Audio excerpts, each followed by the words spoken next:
Libo-libong kwento, daan-daang tao, 4 na taon. Sa iba'y humigit pa at may mga nauna na. May mga natira ngunit walang naiwan. Wala ni kailanman mapag-iiwanan. Sabay-sabay tayong nangarap at nangahas. Sabay-sabay na lumuha at nagtagumpay. Ngayoy patapos na ang kwentong ito. Kwentong sinubaybayan at inaabangan na ng kinabukasan. Oo, hinihintay ka na ng mundo. Ngunit bago magsara ang produksyon at matapos ang hinabi-habing mga kwento, ating balikan ang ingay, malalakas na tawanan sa Plaridel, kantahan at tugtugan sa ating mga tambayan, sa Skywalk, Media Zen, sa SAC, o sa Batibot man. Dito ang mga alitang nauwi sa pagtibay ng mga relasyong panghabang buhay.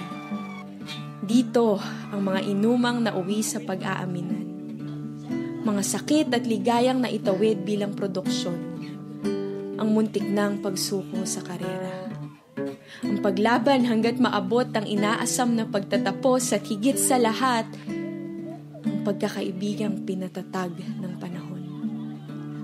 Ating balikan ang tahanang naging saksi sa ating pagiging iskolar ng bayan. Ang tahanang humubog sa atin bilang alagad ng malaya at mapagpalayang media. Naalala mo pa ba ang mga pagkakataong pumapasok ng walang liguan? Walang tulog. Kung ilang litro na kaya ng kape ang nainom mo? Ilang beses na late sa klase? Ilang drafts bago ka nasabihan ng fur binding? Ilang ulit sumagi sa isip na wala kang mararating? Tapang lang! Tapang lang naging puhunan ng unang tumapak sa Plaridel Hall at narinig ang mga kwentong mabagsik. Mga kwentong mapapatanong ka kung para sa akin ba to? Pero hindi ka tumiklop. Hindi nagpadaig. Hinarap mo ang mga hamon ng pikit mata at ginalingan pa. Ginalingan sa abot ng makakaya na kaya mo!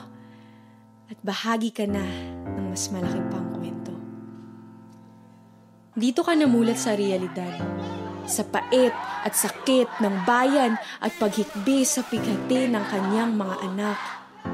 Dito ka natutong mangarap ng higit pa sa sarili mo. Dito mo narinig ang pagtawag niya sa iyo dahil kailangan ka niya. Salamat sa pagsagot. Dito ka rin natutong maging ikaw. Yung tunay mong kwento. Yung wala nang takot, umiyak at masawi. Dahil kinabukasan, babangon ka naman muli. Tuloy ang buhay. Tuloy ang eksena. Ilang sandali na lang matatapos na ang paglalakbay mo sa kolehiyo. Ilang sandali na lang, may panibago na namang kabanata ang magbubukas sa harapan mo. At kanina lamang, nagmamasid ka sa kanan at sa kaliwa, sa mga mukhang kinilala mo bilang kaibigan, sa mga boses na bahagi na ng kinilala mong tahanan. Heto ka't suot ang sablay na sumisimbolong karapat-dapat kang tawaging isko, iska, pinagmamalaki, pag-asa ng bayan. Kahit anong mangyari ang dugong lungtian at pula ay patuloy na mananalaytay sa iyong mga ugat. Kahit saan ka makarating ay lilingunin mo ang mga ala-alang ito na mag-aakay sa iyo palayo sa iyong tadhana. Kung saan ka nararapat makarating, kung saan ka dapat naroon na noon pa lang ay inukit mo na sa iyong puso. Ilang sandali na lang at huling pag-awit mo na sa UP naming mahal bilang mag-aaral. Ilang sandali na lang at masisilayan na ng sanlibutan kung sino ka dahil matagal ka na nitong hinahanap. Hinihintay. Nariyan na ang bukas at Magbubukas na ang panibagong produksyon kung saan ka muling magniningning. Dahil ang liwanag ay kailanman hindi maikukubli.